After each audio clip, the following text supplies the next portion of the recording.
start. So hi everyone. For those who haven't met me yet, I'm Christy Brown. I'm the new Chief People Officer. So I look after all things that are people and culture related, such as human resources, work health and safety, and learning and development as well. I'll talk more about our people and culture team and those things in the broader people and culture strategy over the coming months. However, today I wanted to take the opportunity to update you all on our enterprise bargaining and our agreement.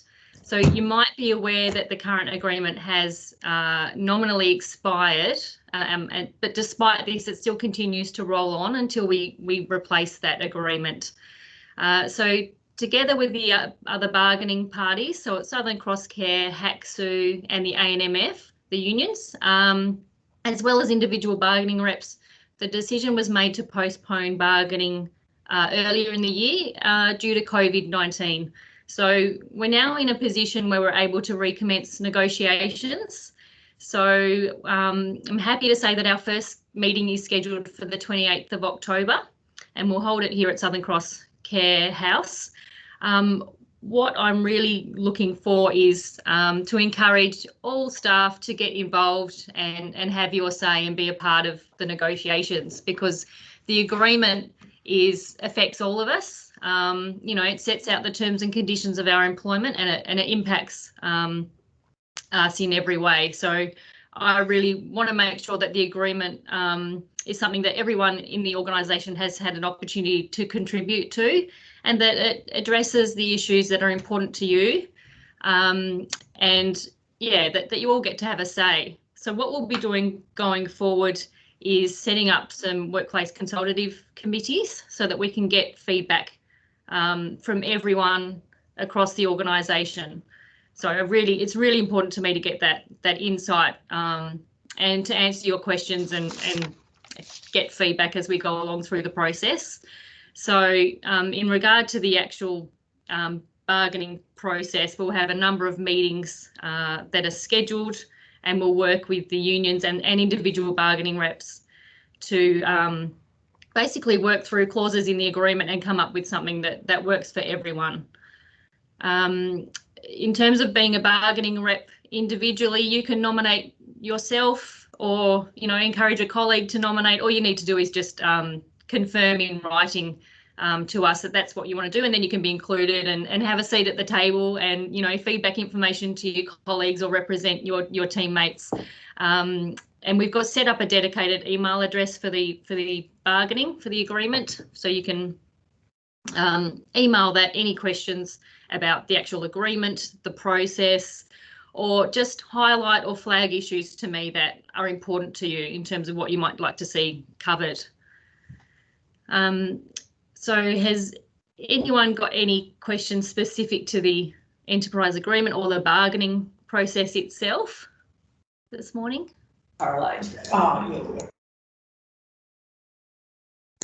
Hi, Christy. I'm Alison from Home Care. Hi, Alison. Hi, nice to meet you. You too. So I can not get one of our home care staff members to be on the bargaining committee then. So yes. When do I need to get that happening by? Like, when's the first? Oh, look, you can join in the process at any point, okay. And you can nominate at any point. So there's no cut-off date, no limits. You could join in at, when we're close to finalising. But yeah, I'd really encourage anyone from this point on. You can just email me directly, or email the bargaining email address that we've set up. And absolutely, yeah, anytime, just come on board, and then I'll give you details and include them in the meeting requests, and we can go from there.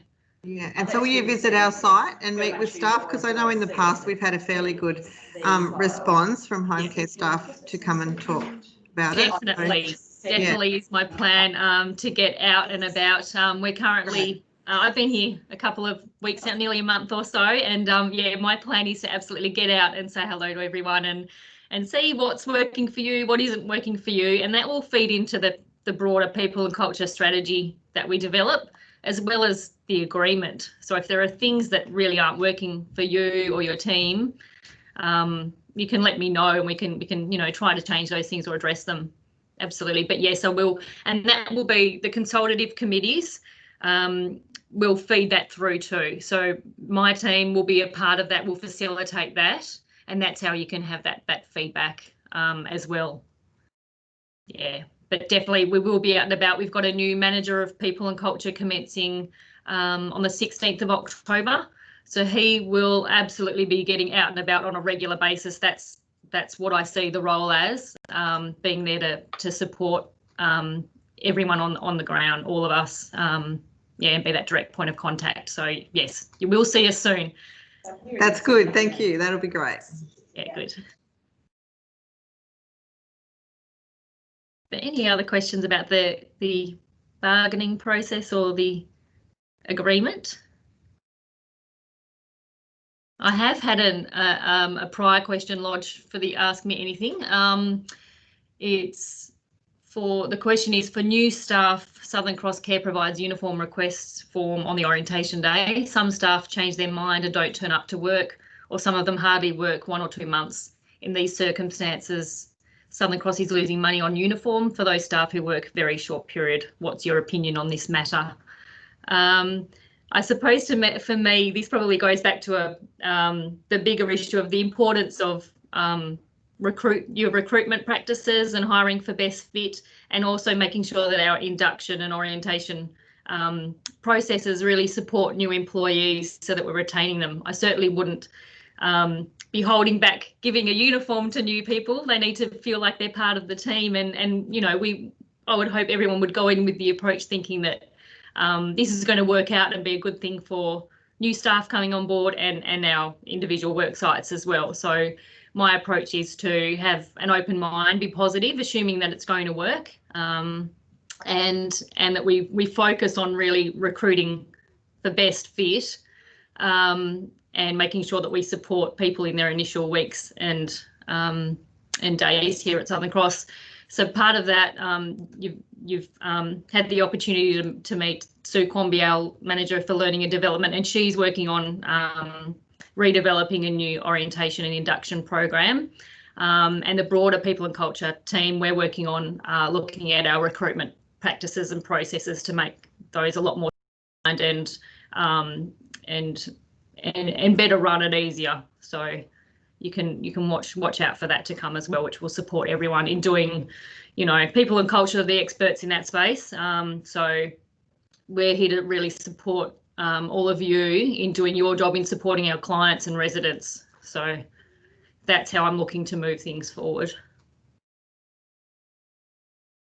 Okay, it's 10 past. I know we're on our deadline, so I might end it there if no one has any other questions. And thank you so much for joining me, and I'll keep you updated regarding the enterprise agreement process as we go. But please encourage your teammates to sign up. You don't need, you know, you can be our own rep and come and sit at the table with us, and it's about having a conversation and making an agreement together that works for us all.